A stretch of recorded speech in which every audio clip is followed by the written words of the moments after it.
Salut à tous et bienvenue sur ce nouvel épisode du podcast Une vie de liberté. Je suis Tony, entrepreneur, marchand de biens et investisseur. Auparavant chef d'entreprise, prisonnier d'une belle rat race, ce métro, boulot, dodo infernal, j'ai fait un burn-out en 2012 et même un deuxième en 2016. Ce que j'avais pas compris la première fois, mais ils ont tout remis en question. Ce que je voulais, c'était changer de vie pour tout simplement vivre, avoir du temps pour profiter de ma famille et de mes proches, voyager et faire au quotidien ce qui est très important et dont on va parler dans ce podcast, une activité riche de sens. Grâce à mes investissements, j'ai réussi à atteindre mon indépendance financière en 2018, alors réellement en 2016, mais je suis resté dans la rat race 2 ans de plus jusqu'en 2018. Mais depuis 2019, je partage ma passion de la liberté tous les 15 jours sur ce podcast et dans tous mes contenus.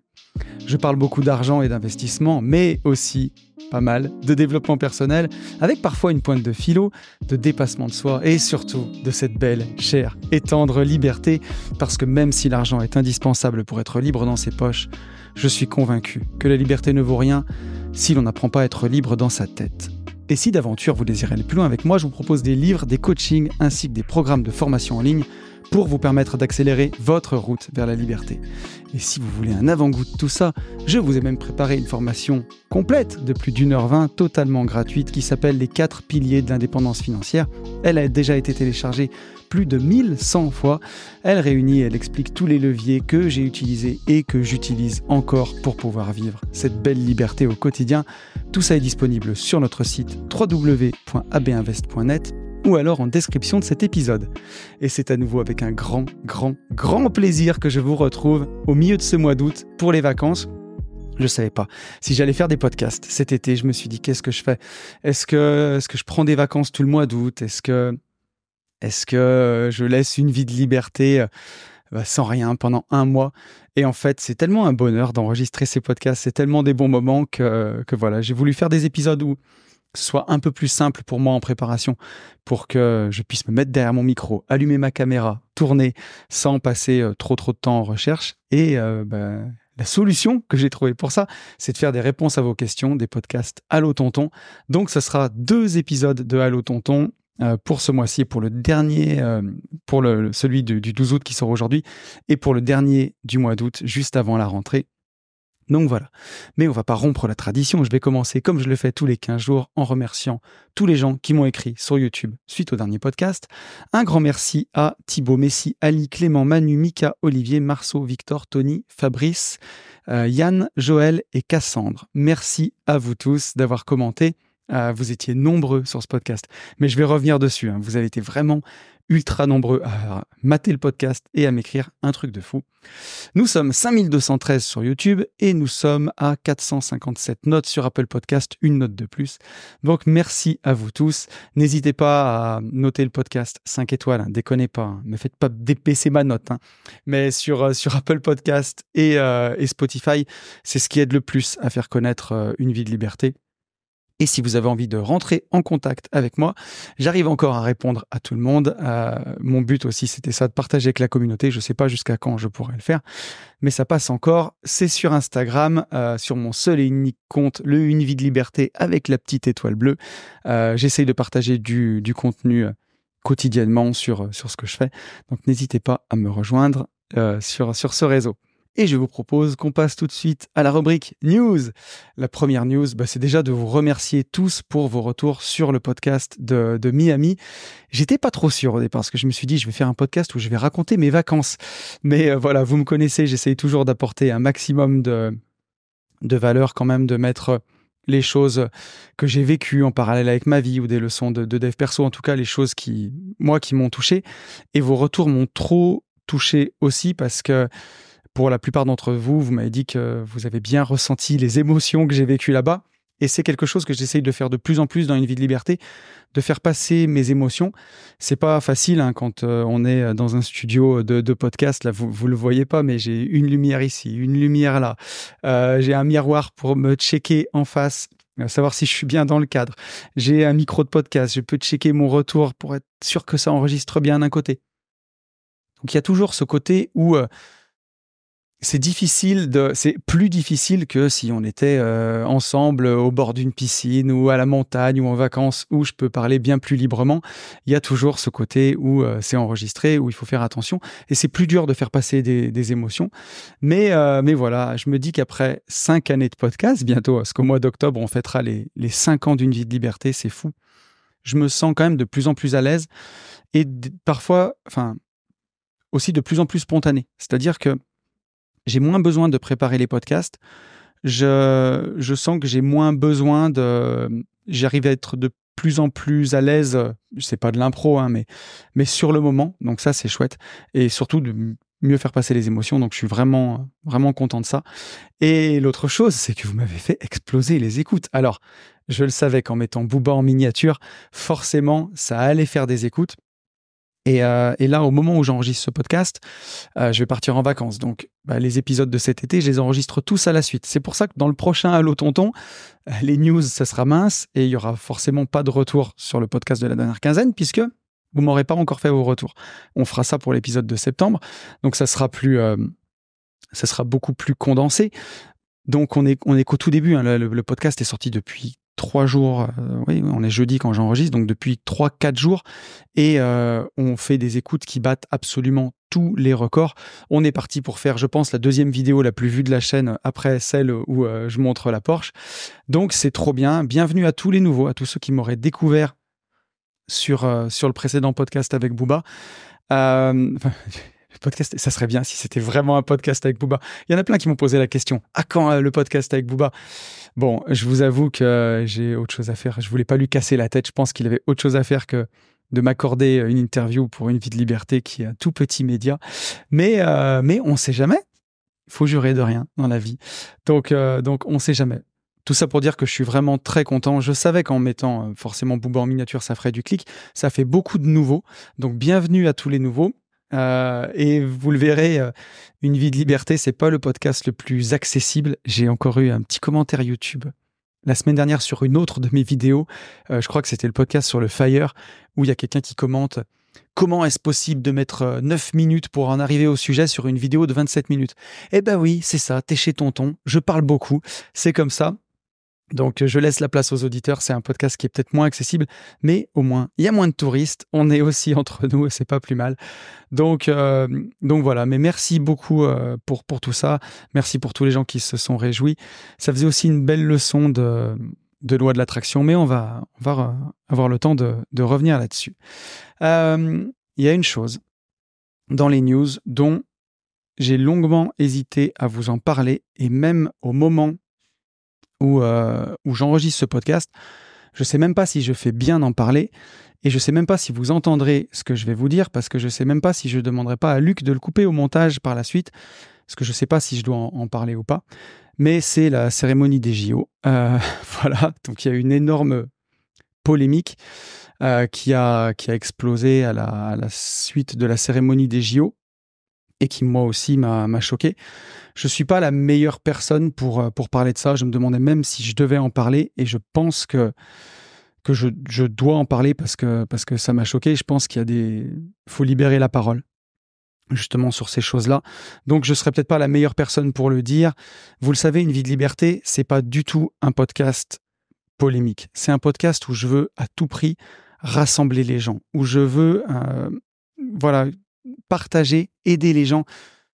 Qu'est-ce que c'est le propos d'Une vie de liberté? C'est un mec normal, lambda, un gars de province, qui, par son travail, par ses investissements, par, je peux le dire, son abnégation pendant pratiquement une quinzaine d'années, a réussi à se construire un patrimoine, a réussi à quitter son boulot, à atteindre l'indépendance financière, à faire ce qui lui plaisait dans la vie, c'est-à-dire un métier d'investissement, le marchand de biens, autour de ma passion de l'immobilier, et devenir podcasteur et partager un podcast comme celui que vous écoutez en ce moment, comme les Gentlemen Investisseurs ou comme Nouveau Départ, qui est vraiment développement personnel. Voilà ce que c'est Une vie de liberté. C'est un podcast qui se veut rassembleur, qui est fait pour tout le monde, quelle que soit votre religion, quelle que soit votre couleur de peau, votre origine, votre âge, votre milieu social, votre orientation sexuelle. Tout le monde est le bienvenu sur ce podcast, et je partage absolument avec absolument tout le monde. Et Et c'est pas un podcast qui est pour la polémique, qui soulève des sujets de société. Parfois, dans les Gentlemen Investisseurs, la ligne éditoriale est différente. Donc, quand il y a un truc politique qui me choque, j'arrive à le dire. Mais sur Une vie de liberté, moi, ce que j'ai envie à chaque fois, c'est que quand vous finissiez l'épisode, vous vous sentiez pousser des ailes, vous ayez envie d'atteindre cette indépendance financière. On sait que c'est long, on sait que c'est difficile. Et moi, avec Une vie de liberté, j'ai envie de donner un message d'espoir et vous la rendre facile.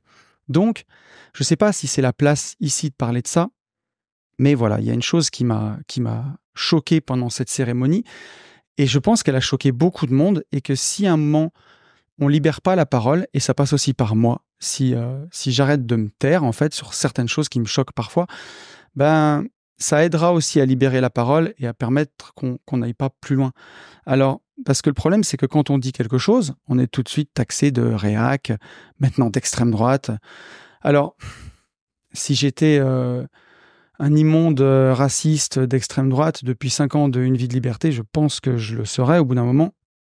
Et quand je vois tout ce que j'ai fait, tous les gens qu'on a aidés, que ce soit à la parenthèse indépendance, que ce soit en J'irai investir chez vous avec Yann, que ce soit par tous les podcasts que j'ai partagés, par tous les événements qu'on a faits, on a aidé des gens, et je veux dire, la seule chose qu'on regarde, c'est une personne qui a envie d'être aidée. Et ce qu'on regarde jamais, c'est son âge, sa couleur de peau, son origine, sa religion, son orientation sexuelle. Je m'en fous. Pour moi, voilà, je regarde des humains qui ont envie de s'en sortir, qui ont envie d'avancer, et c'est toute la seule chose qui me regarde. Et voilà, alors, je vous en ai parlé plusieurs fois dans ce podcast maintenant. Je suis chrétien. C'est un truc que, habituellement, je garde tout le temps pour moi. Et les seules fois où je vous en ai parlé dans Une vie de liberté, c'est toujours au service du développement personnel ou de ce que ça peut m'apporter. Mais je pense que c'est important que vous le sachiez aussi, ça, parce que, mine de rien, d'une certaine façon, quand je fais un podcast sur le sacré, quand je fais un podcast sur la foi, ou comme quand je vous parle de mon voyage à Miami et que je vous dis que je suis allé à l'église, c'est pas pour dire « Ah, je suis chrétien », tout le monde s'en fout, c'est personnel. La seule chose, c'est que je pense que c'est nécessaire à la compréhension des choses de le savoir, et c'est toujours, quand je parle de ça, au service du développement personnel. Quand je parle du sacré, c'est au service du dev perso. Quand je parle de la foi, c'est au service du dev perso. Quand j'ai partagé les histoires de messe dans le dernier podcast, c'était toujours parce que j'ai trouvé qu'il y avait un côté dev perso qui était sympa. Moi, je respecte absolument toutes les religions, vous pouvez la pratiquer. Voilà, je suis pas à faire du prosélytisme, à dire j'ai raison, il existe une seule religion, je m'en fiche. Je trouve que c'est chouette d'avoir une spiritualité. Et ça passe pas forcément par la religion. On peut avoir une spiritualité, croire en quelque chose de plus grand que soi, croire qu'on a envie de laisser une image positive de nous après notre départ, après notre mort. Typiquement, la spiritualité, c'est la 4e colonne du tableau des besoins quand on fait de la PNL. Et tout le monde a à mettre quelque chose dedans, même les athées. Et bien sûr, je respecte même les athées. Je respecte absolument tout le monde. Mais voilà, moi, je crois en la loi de l'attraction. Et au-delà de toutes les religions, je me dis que quand on croit très fort en quelque chose, c'est pour ça que le sous-texte, quand je vous parle de la foi, il est important, parce que je dis toujours la foi de quelqu'un qui croit en Dieu. Bah, si vous avez cette même foi pour vos rêves, c'est inébranlable, c'est un truc de fou, vous atteindrez vos rêves. Donc voilà pourquoi je vous en parle un tout petit peu, mais pourquoi je ferai jamais de prosélytisme, et vous le savez, sur Une vie de liberté, tout le monde est le bienvenu, quel que soit, je vais le redire encore une fois, mais votre couleur, votre origine, votre religion, votre sexualité, je m'en fiche.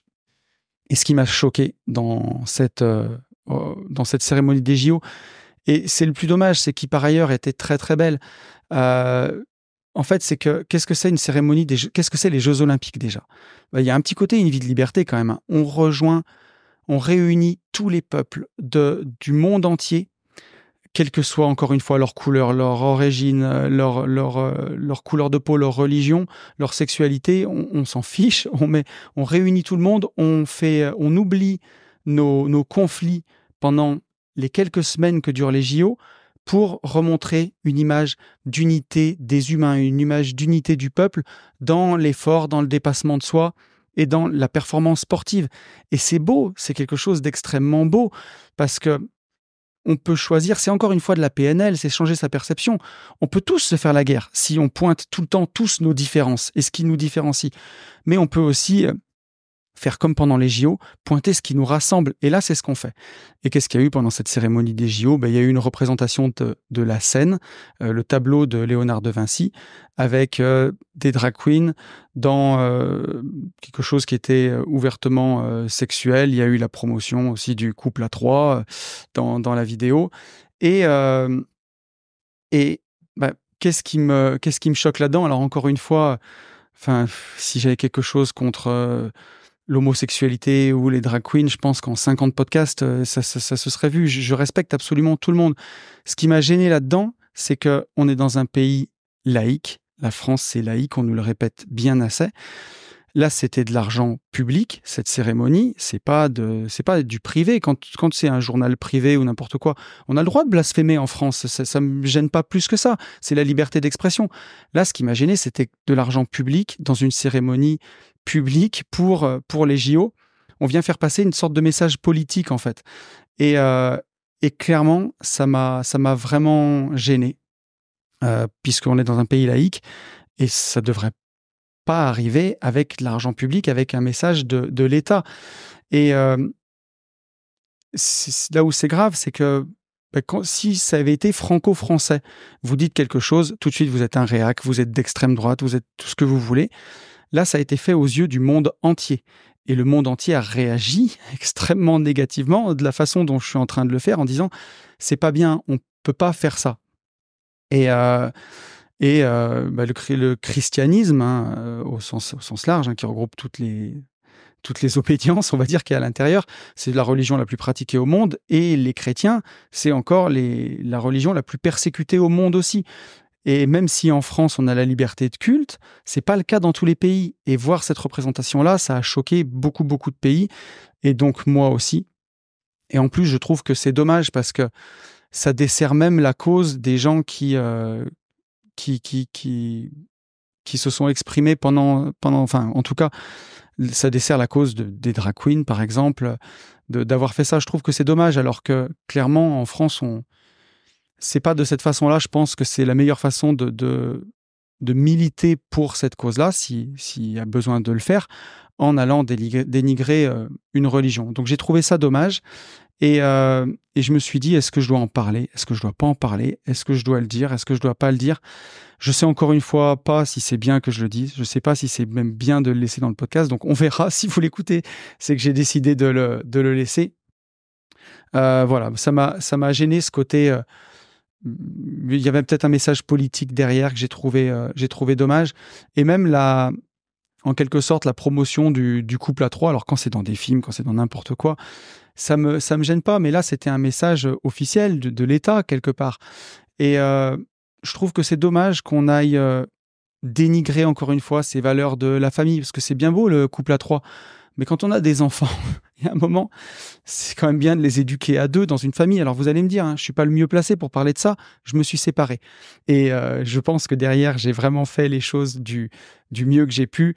J'ai rencontré, après, ça m'a laissé l'opportunité de rencontrer Élodie, qui est une personne absolument fantastique et incroyable, et d'être parfaitement heureux malgré tout ça, et de faire le mieux possible pour mes enfants.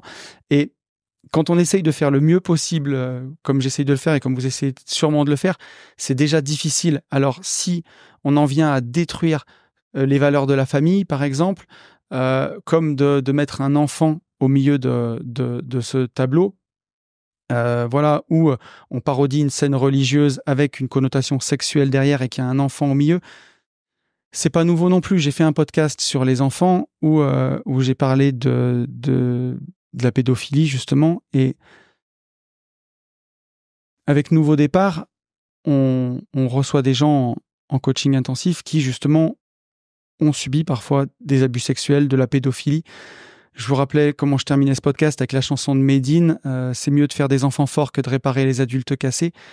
Ben voilà, toute cette idéologie qui est dont on fait la promotion du couple à trois, de détruire la famille, ça fait, je pense, des adultes cassés, et à la fin, c'est moi qui les répare. Alors, Il faudrait mieux faire des enfants forts, quoi. Et alors, je suis pas le seul à le faire, hein, bien entendu. Il y a énormément de thérapeutes et c'est un métier que je salue énormément. Même si des fois, j'ai pas toujours été tendre avec les psys. Tous les gens qui aident les autres et leur permettent de vivre mieux et de passer par-dessus leur traumatisme d'enfance, c'est des gens qui font un métier formidable. Et je suis content aujourd'hui, à ma modeste échelle, grâce à mon association avec Fabien dans Nouveau Départ, à pouvoir aussi aider les gens à vivre mieux et à surmonter ces traumatismes-là. Donc voilà, quand c'est dans un journal comme Charlie Hebdo et qu'il y a des caricatures, ben ça me gêne pas. Il y a eu plein de choses qui sont passées. On a dit que c'était repris d'un tableau. Là, je pense qu'on nous prend clairement pour des imbéciles. Un tableau qui était déjà même inspiré de la scène. C'est dans l'inconscient collectif, dans l'imaginaire collectif. Tout le monde a reconnu la scène. Il y a eu plein de parodies de la scène avec les Simpsons, avec Star Wars, avec plein de choses. Il n'y a pas de message politique derrière, il n'y a rien du tout. Donc, et encore une fois, c'est des fonds privés. Et puis, on a le droit de blasphème, on a la liberté d'expression. Ce qui m'a choqué, c'est quand c'est venu ça vient du gouvernement. Et d'ailleurs, il y avait une autre chose qui m'avait choqué. J'avais fait la Fête des Lumières à Lyon, il y a 2 ans. Et à la place des terreaux, il y a toujours des fresques qui sont projetées contre les bâtiments, c'est magnifique. Et là, dans une des fresques, il y avait la scène de Léonard de Vinci, et avec l'IA, on faisait chanter Hit Me Baby One More Time de Britney Spears au Christ. Ça m'a pas fait marrer. Alors, je suis pas hyper prude, hein. Je dis pas que dans des fonds privés ou dans quelque chose de privé, c'est peut-être pas quelque chose où je peux me détendre et où ça m'aurait fait rire, peut-être. Mais là, c'était encore une fois avec des fonds privés. Et je me suis dit, pourquoi on fait ça? Et je pense qu'on prend aussi souvent ça c'est le frère Paul Adrien qui le dit, qui a une chaîne YouTube, qui est un youtubeur sur la religion catholique, qui disait faut pas prendre la miséricorde des chrétiens, donc le pardon, pour de la lâcheté ou de la faiblesse. Et je pense qu'ils auraient même peut-être pas osé s'attaquer à d'autres religions. Ils l'ont fait sur la religion catholique. Je trouve que quand c'est avec des fonds publics d'un pays laïque, ça n'a pas sa place. Et je trouvais que c'était important de le dire. Pas que sur Une vie de liberté, je vais faire passer des messages politiques ou changer la ligne éditoriale du podcast et faire quelque chose qui devient politique ou des réactions d'actu. J'ai toujours voulu que sur Une vie de liberté, mon message il soit universel et intemporel. Qu'on puisse écouter les podcasts, des podcasts qui ont 2, 3, 4, 5 ans et toujours y trouver de la valeur. Mais là, je pense qu'il y a beaucoup de gens en France qui ont peur de parler quand ils sont choqués de choses comme ça, parce qu'ils ont peur d'être taxés de racistes, d'homophobes, d'extrême droite, alors que c'est 2 choses qui ont absolument rien à voir. Et je me suis dit, si moi je le fais pas, peut-être que j'encourage pas aussi des gens à le dire, qu'ils se sentent parfaitement citoyens français, ils se sentent parfaitement pour le vivre ensemble, pour qu'ils se sentent pas du tout racistes, qu'ils se sentent pas du tout d'extrême droite, qu'ils l'ont prouvé, mais que pour autant, ils ont pas envie de se faire cracher à la gueule sur leur religion et qu'ils n'ont pas envie de l'accepter.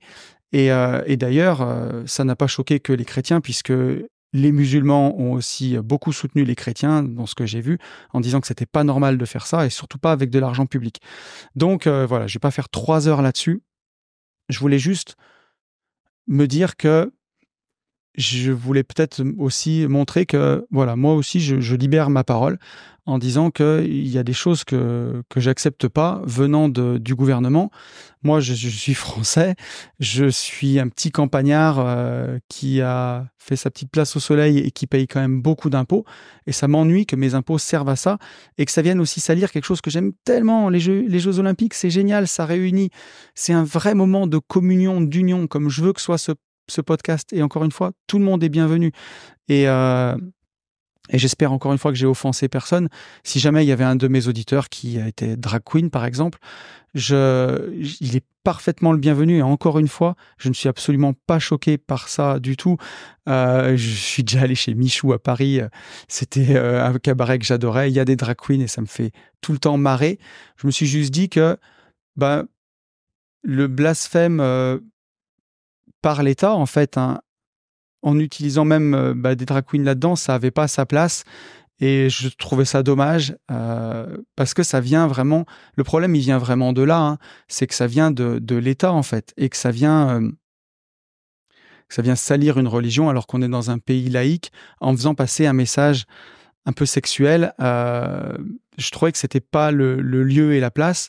Voilà. Alors que dans d'autres lieux et dans d'autres endroits, ça me choque pas du tout, quoi. Voilà. Enfin, pour moi, que ce soit, je sais pas, mais la Pride ou n'importe quoi, ces trucs, ça me choque pas du tout. J'ai aucun problème avec ça, puisque le message est pas du tout le même.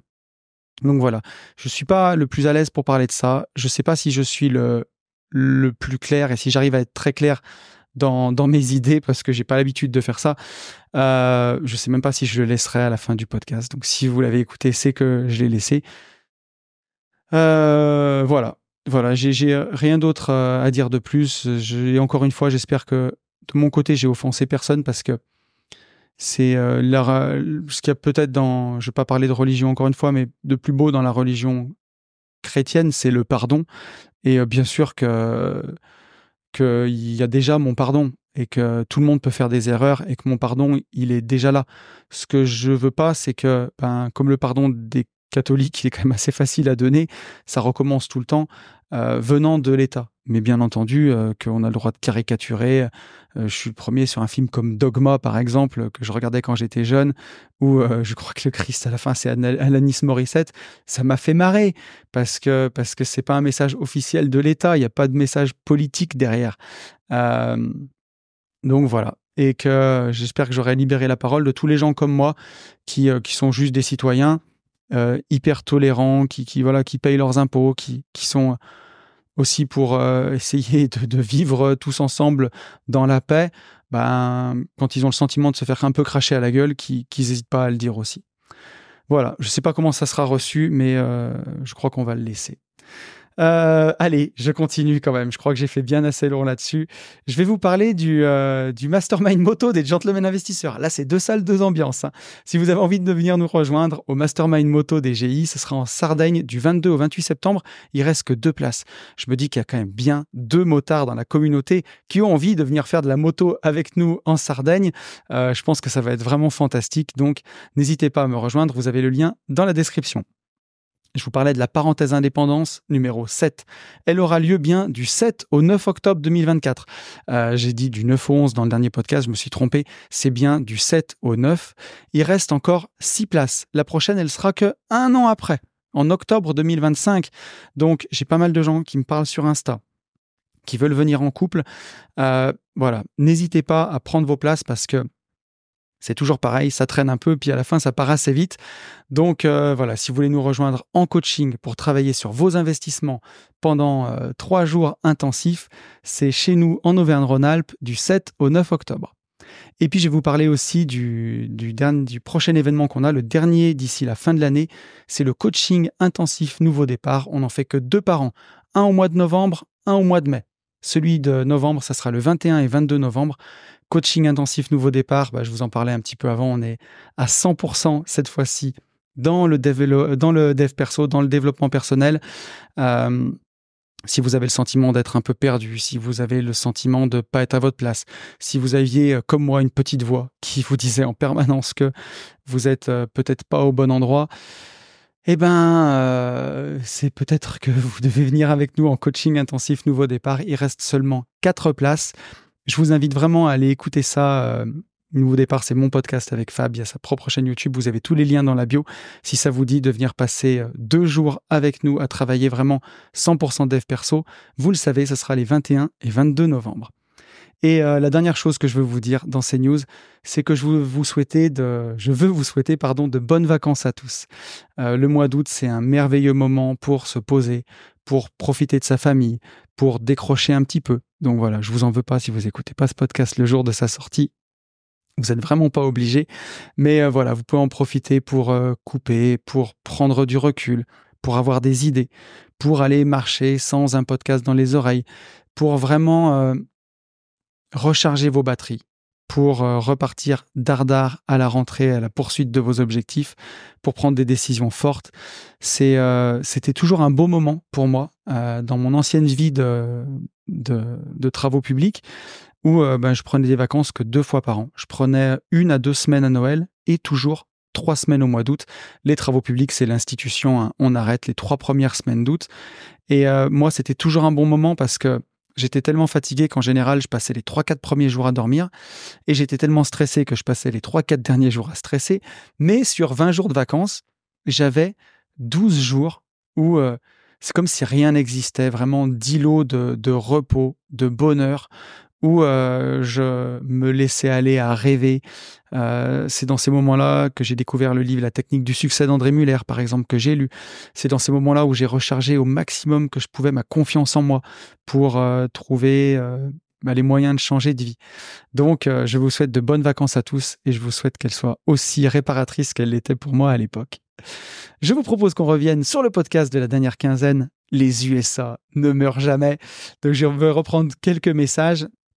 On a un premier message de Thibaut. Thibaut, mon pote, mon collègue podcasteur, bye bye patron, qui me dit « Mais non, le Duc !» Le concours de circonstances de fou.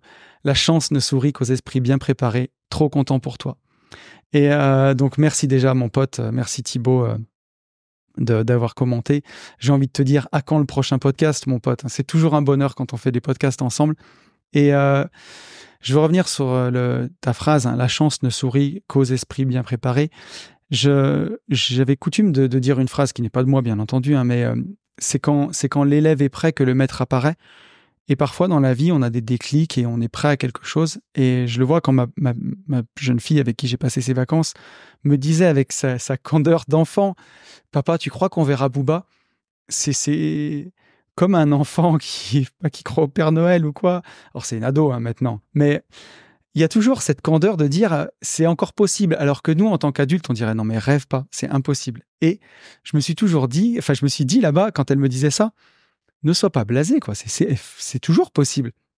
Et effectivement, j'avais l'esprit peut-être ouvert et préparé, et c'est arrivé. Et je le prends encore une fois comme ce beau cadeau de la vie, de pouvoir rencontrer des gens qui ont été importants pour moi dans mon développement. Booba, c'est un artiste que je le redis encore, mais j'ai tous ses albums en physique. Je l'ai écouté des années et des années. C'est quelqu'un qui prônait le dépassement de soi. Et j'étais très très heureux de le rencontrer. Donc voilà, peut-être que j'avais l'esprit bien préparé. En tout cas, je te remercie, mon pote, d'avoir commenté. On a un message de Marceau. Marceau qui rétablit une vérité. Je suis désolé. Magnum, c'est à Hawaï, voyons. Le Hawaï des 80s, effectivement, c'est le rêve éveillé. Trop de charme et de bonnes vibes. Alors oui, Magnum avait une chemise hawaïenne. Quand on a des chemises hawaïennes, c'est forcément qu'on est à Hawaï. Donc, je suis désolé de cette erreur où je me suis trompé. J'allais dire de ce blasphème, mais vaut mieux en rire maintenant que les choses sont dites. Je suis désolé si j'ai vexé des gens. Mais en tout cas, c'est une série. J'étais vraiment jeune pour Magnum, hein, ce qui me semble. J'avais un truc comme, je crois que c'est 87 Magnum, donc j'avais 6 ans, quoi, un truc comme ça. Mais en tout cas, j'aimais beaucoup la Ferrari, la chemise hawaïenne et la moustache, ça me faisait marrer. Mais ouais, c'était des bonnes vibes. Et Marceau qui nous dit: concernant les US, je me souviens qu'en cours d'histoire géo, on nous matraquait à quel point c'était le pays avec 20% de pauvres et que nous, en France, on était tellement mieux, etc. Et c'est cocasse de voir que ça s'inverse. Et il nous dit: il n'est pire aveugle que celui qui ne veut pas voir. Balle perdue pour les gauchistes. Incroyable la rencontre avec Booba, surréaliste, tellement une légende ce mec. Et pourtant, je n'aime pas le rap français. Donc déjà, je vais pas revenir sur Booba. Merci à toi, mon petit Marceau. Et je reviens sur ce que tu dis. Effectivement, j'ai lu une news hier, une news économique qui disait que les États-Unis rachètent massivement leurs dettes en ce moment. Comme ils ont une économie qui se porte bien, ils ont de l'argent et ils rachètent leurs propres dettes. Pendant que nous, Français, qui donnons des leçons à la terre entière, je ne vais pas revenir sur ce que j'ai dit au départ, mais on se croit au-dessus de tout. Et finalement, quand on s'expose au monde entier, ce qu'on fait un peu aux Français, finalement, il n'y a pas que tonton qui s'offusque, il y a le monde entier qui s'offusque. Et là, c'est difficile de traiter le monde entier d'extrême droite, finalement. Donc, voilà. Et finalement, les Français veulent parfois donner des leçons à tout le monde. Et pourtant, Dieu sait que j'aime tellement mon pays. Je fais vraiment cette différence, je le disais dans le dernier podcast, entre mon pays, les gens qui vivent dans mon pays et les gens qui nous gouvernent. Je fais vraiment cette différence. Les gens qui vivent dans le pays, vraiment, hein, qu'ils soient de n'importe quelle couleur, de n'importe quelle religion, de n'importe quelle origine, de n'importe quel âge, de n'importe quelle sexualité, je pense que la seule chose à laquelle ils aspirent, c'est à vivre heureux, en paix et ensemble. En tout cas, vivre, heureux, en paix et ensemble. Personne de sain d'esprit ne cherche la bagarre et le conflit, je pense. Mais voilà, on nous dit, il n'est pire aveugle que celui qui ne veut pas voir. Et effectivement, il y a un gros problème entre les expectations et la réalité. C'est pour ça que j'ai voulu aussi libérer la parole, parce qu'il y a des choses qu'on voit, il y a des choses qu'on constate, et quand on les dénonce, on vient nous dire qu'on rêve, et on essaye de nous faire du déni de réalité en nous expliquant que mon fauteuil est noir et que mon t-shirt est bleu, alors que mon t-shirt, pour le coup, il est bleu marine. Mais que mon t-shirt est blanc alors qu'il est bleu marine, et que mon fauteuil est beige alors qu'il est noir. On essaye de nous faire croire que ce qui se passe n'est pas ce qui se passe, qu'on essaie de nous faire croire qu'on est un pays en plein essor alors que on le voit bien qu'on a de plus en plus de pauvres. On essaie de nous faire croire que les États-Unis sont un pays horrible alors que finalement les gens quand même vivent de mieux en mieux là-bas. Et ma plus grande fille, qui a passé 3 semaines en voyage linguistique à Washington, était dans une famille qu'en France on pourrait qualifier de modeste, où les parents avaient des métiers normaux, infirmières et employés en maintenance informatique dans une entreprise. Et pourtant, ils avaient une maison magnifique, ils avaient 3 voitures, ils allaient au restaurant tout le temps, ils vivaient très bien, ils vivaient bien mieux que la classe moyenne française. Donc il y a ce qu'on essaye de nous faire croire, ce qu'on nous raconte, et la réalité des choses. Et voilà, il n'est pire aveugle que celui qui ne veut pas voir. Je suis bien d'accord avec toi. Donc voilà, gardez les yeux ouverts, les amis, et quand on essaye de vous matraquer des choses, double-checker toujours, et gardez votre instinct, votre intuition. On essaie souvent de nous faire taire cet instinct, cette intuition qu'on a en nous, alors que quand dans votre instinct, vous voyez qu'on vous ment, qu'on vous spolie, ou qu'on essaye de vous faire croire des choses qui ne sont pas vraies, ce que vous ressentez au fond de vous, hein, la PNL, c'est ça, hein, c'est se focaliser sur vos émotions, sur ce que vous ressentez. Peut-être que parfois vous vous trompez de perception, peut-être que des fois vous avez la bonne émotion, hein, parce que l'émotion ne ment jamais, associée à la bonne perception, et que vous avez raison. Et vous pouvez avoir 100 personnes qui vous disent le contraire, c'est pas pour ça qu'elles ont raison. Donc merci à toi Marceau pour ton message. Et on a un message de Victor. Victor qui me dit « Énorme, super cadeau de la vie, tu l'as bien mérité ». Je pense que, donc pour Booba, il me dit « Je pense que ton expérience répond largement à la question de notre auditeur, donc à la question de Max. » Et il nous dit « D'accord avec toi, il faut prendre du temps seul avec ceux qu'on aime, enfants, parents, amis. » Et je voulais revenir sur ce message de Victor parce que une des plus belles choses de mon voyage, finalement, hein, je vous le disais à la fin du podcast, c'est pas Miami, on s'en fout de faire un voyage à l'autre bout du monde ou de l'argent qu'on dépense là-bas. Le plus beau de mon voyage, c'est de l'avoir passé tout seul avec un de mes enfants. Et c'est comme ça qu'on apprend à le connaître encore plus dans son individualité, dans ses goûts, dans ses passions, dans ses peurs, dans ses rêves. Et c'est fantastique. Et moi, chaque année, je passe du temps... Une journée seule avec mon père, c'est notre rituel. Alors, parfois, j'en passe d'autres, et c'est fortuit, mais il y en a au moins une qu'on fixe chaque année. Au mois de mars, on se fait une journée au ski tous les deux. Alors, des fois, on skie pas, des fois, on va juste faire de la rando à pied, on se fait un bon resto le midi, mais on passe une vraie journée père-fils, juste tous les deux, où on discute, et c'est toujours un bonheur. Et voilà, enfants, parents, amis. C'est pour ça que j'aime autant faire ces podcasts, et aussi ceux avec Yann et ceux avec Fab, parce que c'est de la bromance à chaque fois, c'est vraiment des moments de fraternité qu'on vit tous les deux, avec Fab quand on tourne les podcasts, et aussi avec Yann quand on sillonnait la France.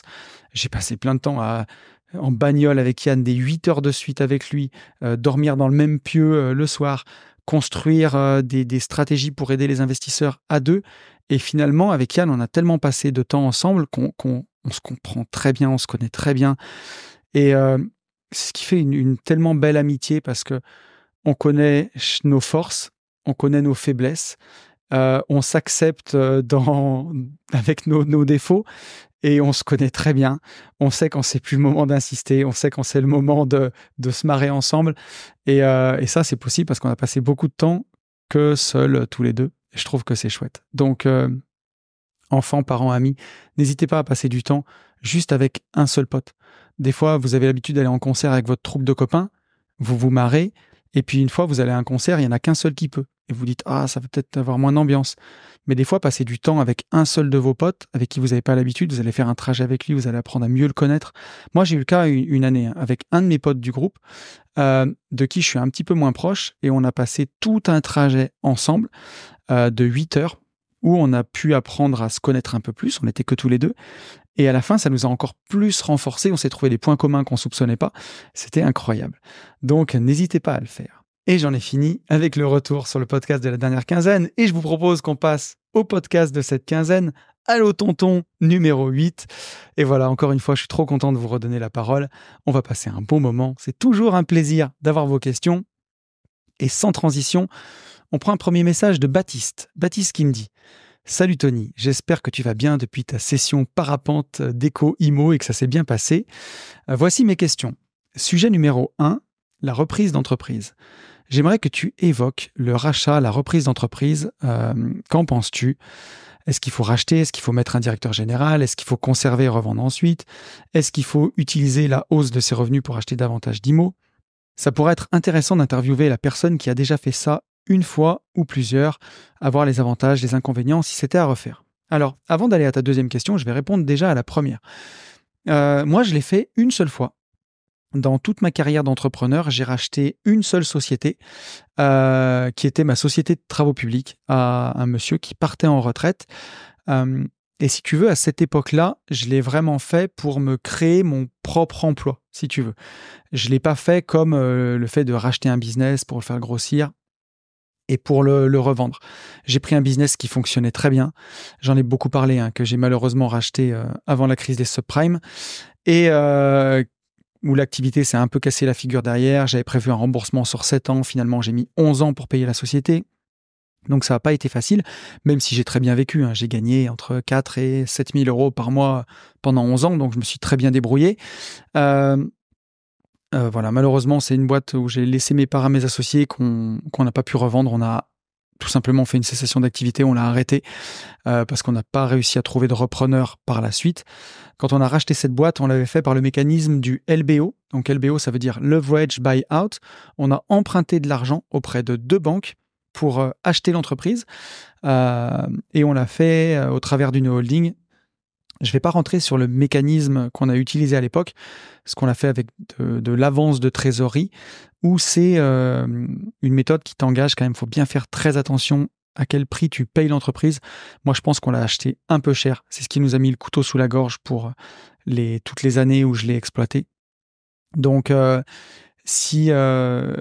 ne regrette pas parce que ça m'a appris énormément de choses. Ça m'a appris à gérer de l'argent vraiment au millimètre près, puisque tu vois, c'était vraiment de l'épicerie. Il y a une fois, j'avais pété un câble, j'en ai déjà parlé sur ce podcast, parce qu'un de mes gars avait écrasé un tuyau. Mais voilà, des tuyaux, on en posait 30 par jour. On avait 15 équipes, on travaillait 20 jours dans le mois.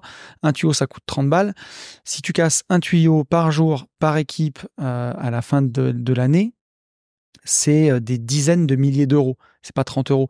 Donc, j'étais vraiment focus sur toutes ces petites économies. Et c'est aussi ce qui a fait, je pense, mon succès par la suite, puisque j'ai toujours considéré 1 euro comme un soldat de mon indépendance qui, s'il est investi en ETF et qui travaille pour moi, me rendra plus riche dans 5 ans, dans 10 ans, dans 15 ans, dans 20 ans. Donc, j'ai toujours respecté l'argent grâce à ce métier-là. Donc voilà. Mais en tout cas, si je devais le refaire aujourd'hui, parce que c'est quelque chose auquel je pense, je rachèterais une entreprise en difficulté pour la payer le moins cher possible. Et j'essaierais de ne pas être dans l'opérationnel. Enfin, c'est même pas essayer. Je ne serais pas dans l'opérationnel, sauf au départ, en tout cas, pour remettre l'entreprise sur les rails, lui retrouver des clients, lui retrouver une rentabilité. Là, je serais dedans, mais par contre, je garderais le maximum des parts, vraiment même l'intégralité si je pouvais. Et je mettrais un directeur général que je payerais très très bien pour faire tourner la boîte.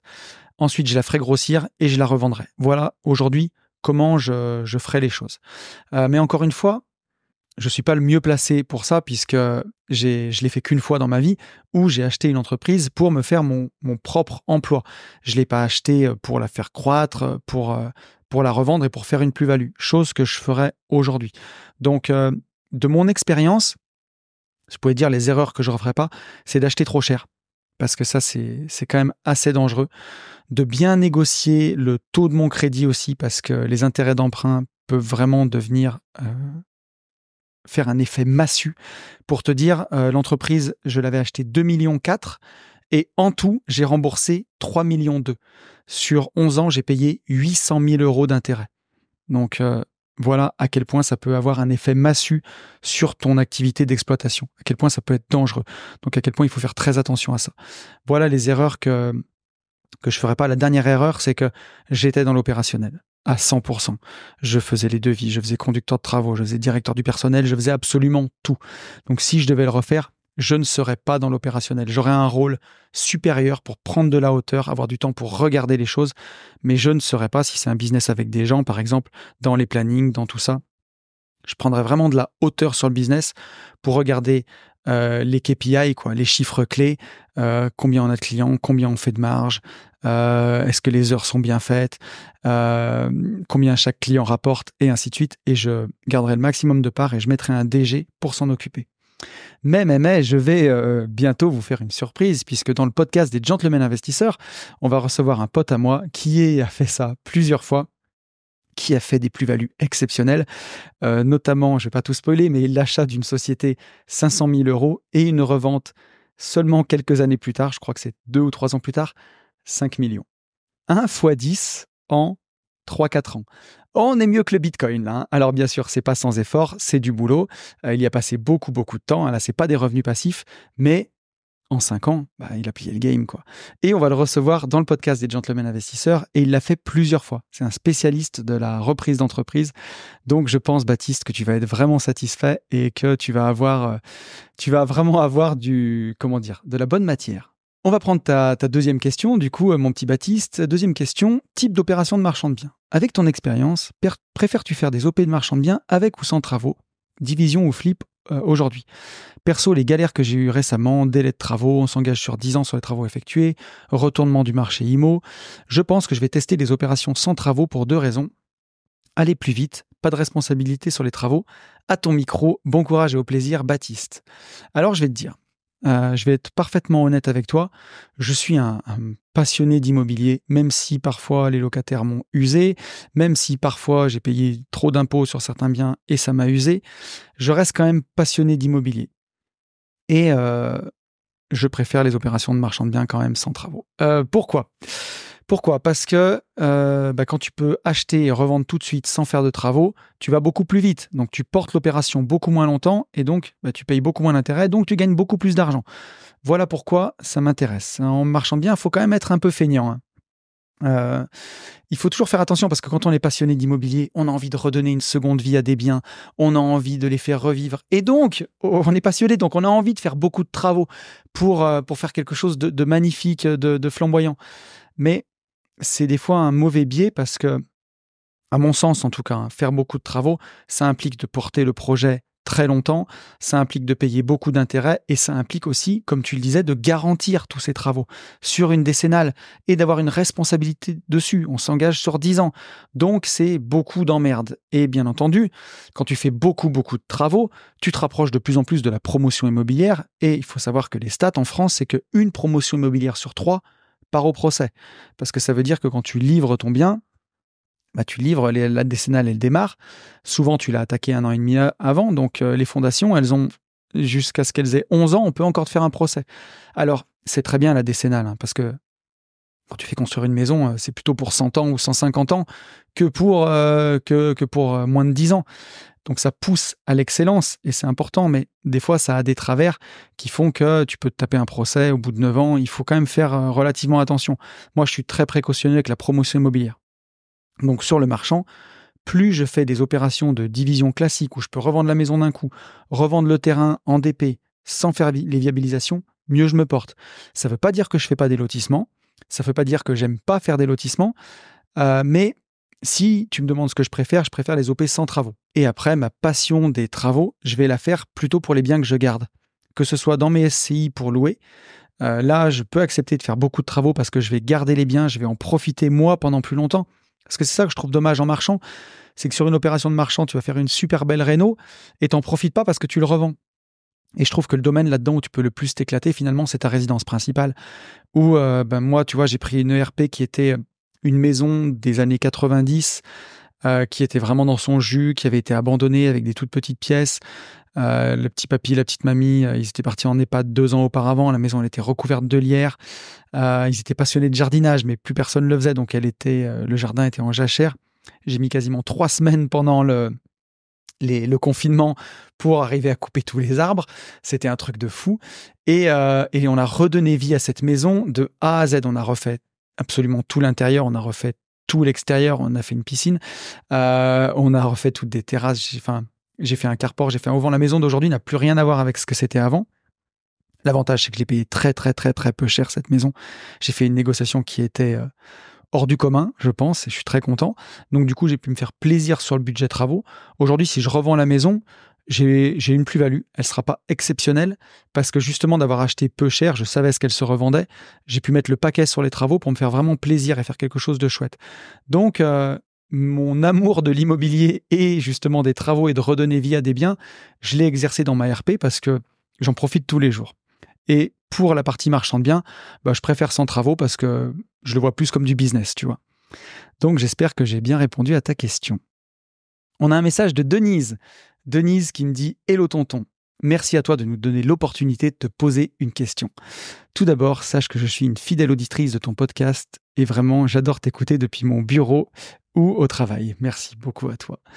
J'espère que tu bosses quand même, hein. J'ai une question qui me trotte dans la tête depuis un moment. Avec mon mari, nous avons une résidence principale depuis 2014. Dans cette maison, nous avons une petite dépendance avec entrée indépendante, studio de 20 mètres carrés, que nous louons en location due. Le locataire étant parti, on se demande si ce n'est pas le moment de louer en location courte durée grâce à la formation Diane, Starter Cash.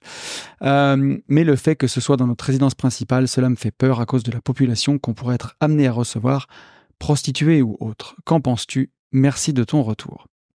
Alors ma petite Denise, je vais te dire ce que j'en pense. C'est que entreprendre, investir, c'est toujours un risque. Tu aurais pu, avec ton locataire longue durée, avoir le risque d'un locataire qui te paye pas le loyer, par exemple. Et là, à cause de cette peur d'avoir, par exemple, une prostituée ou de louer à des cas sociaux qui vont te faire une bringue et qui vont te retourner ta petite dépendance, cette peur-là, elle t'empêche de le mettre en LCD et justement de multiplier ton loyer par 3 et de faire des gains de folie. En plus, comme c'est chez toi, tu peux peut-être faire toi-même les ménages et gagner, je sais pas moi, peut-être 1 000 € de plus par mois. Donc cette peur-là, elle te prive d'un gain. C'est un peu comme en bourse, tu vois, où la peur de cette volatilité, du fait que tous les jours tu te connectes sur ton appli et c'est jamais le même montant, la peur de cette volatilité, elle fait que les gens n'investissent pas et ne profitent pas des intérêts composés qui font que ton capital, il double tous les 7 à 8 ans. Et du coup, ils seront jamais riches. Ils se privent de ça. Donc, l'idée, c'est d'accepter ce risque, pour moi, le plus vite possible. Faut que tu acceptes que un jour ou l'autre, ça se passera mal. Et je vais pas te mentir, un jour ou l'autre, oui, tu vas avoir une prostituée. Et un jour ou l'autre, oui, tu vas avoir des gens qui vont venir, qui vont faire la fête et qui vont te retourner ton appart. Mais l'idée, c'est que du moment que tu as accepté que ça allait arriver, il faut être prêt et avoir un plan d'action. Donc ça, c'est le plus important. C'est de te poser, de te dire, OK, avec ton mari, si on a une prostituée, qu'est-ce qu'on fait ? Qu'est-ce qu'on fait ? Quelle procédure on met en place ? On écrit tout de suite à Airbnb pour dire qu'on a un soupçon de prostitution. Ensuite, on va voir la personne et on lui demande de partir immédiatement, sinon on lui dit qu'on appellera la gendarmerie. Et c'est de faire annuler la réservation, par exemple.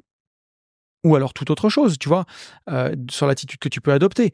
Mais en tout cas, d'avoir un plan. Ou par exemple, si on a des gens qui font la fête et qui nous retournent l'appart, quel est le plan d'action ? Ça peut être, j'appelle 2 de mes amis, mon mari y va avec 2 de ses potes et on demande aux gens de sortir sur le champ en les attendant pour les intimider. Ça peut être d'appeler immédiatement la gendarmerie. Mais en tout cas, la peur n'évite pas le danger et quand on est préparé, qui veut la paix prépare la guerre. Quand on est préparé, ton plan d'action est prêt en fait et t'as pas à te poser la question. Le jour où on te retourne l'appart ou le jour où tu as une prostituée, en fait, tu te dis OK, voilà, ça y est, j'étais prêt. C'est arrivé. Quelle est la procédure ? Tu ressors la procédure que tu as mis noir sur blanc ou dans les notes de ton téléphone. OK, j'appelle la gendarmerie. Je fais ça, je fais ça, je fais ça, je fais ça. Et tu es prêt en fait. Et c'est cette préparation, qui veut la paix prépare la guerre, qui fera que tu seras beaucoup plus sereine. Et Dis-toi aussi que sur Airbnb, sur Booking, on part du principe de la présomption d'innocence et je vais faire très attention à ce que je dis, mais c'est pas parce que ou sur la photo de profil ou par plein de signaux, tu soupçonnes la personne d'être une prostituée que ça l'est vraiment. Donc, il faut toujours faire attention à cette présomption d'innocence. Donc, sur Airbnb, tu le sais qu'après coup, finalement. Donc, c'est à toi aussi de reprendre, dans la mesure du possible, la main sur ta clientèle et la main sur ton planning. Donc, plus ton logement sera atypique, plus ton logement sera classe. Je sais pas, ça peut être mettre un jacuzzi, mettre des prestations un peu haut de gamme. Plus tu auras une clientèle haut de gamme et plus tu pourras trier. Plus tu pourras te positionner haut de gamme, plus tu pourras trier. Et plus tu pourras faire, par exemple, un Instagram pour avoir des réservations en direct, un site internet pour communiquer et avoir des réservations en direct et prendre la main sur ta clientèle, ne pas être tributaire des plateformes. Et donc, encore une fois, c'est bien d'essayer de paraître gros pour dissuader les gens de faire des démolitions. Typiquement, par exemple, avoir des photos extrêmement professionnelles et sur chaque photo, tu mets un filigrane que tu as fait, un logo sur Canva mais qui apparaît en filigrane. Par exemple, le nom du Airbnb, je dis n'importe quoi, hein, le Clos Champêtre, et en dessous, faire un petit logo avec marqué groupe ton nom de famille, tu vois.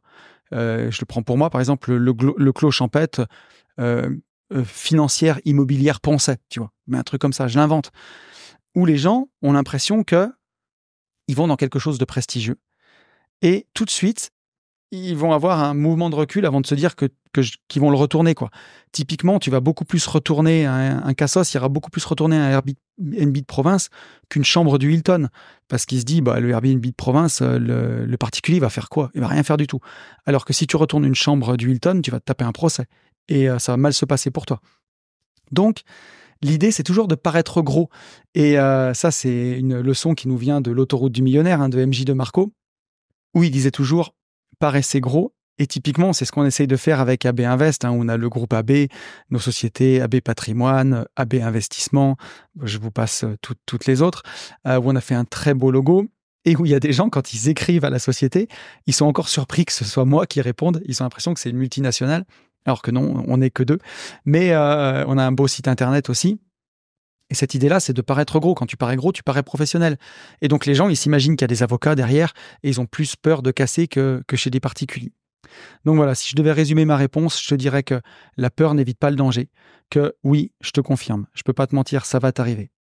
Un jour, tu te feras retourner l'appart par des cassos qui feront une fête et un jour, tu auras une prostituée.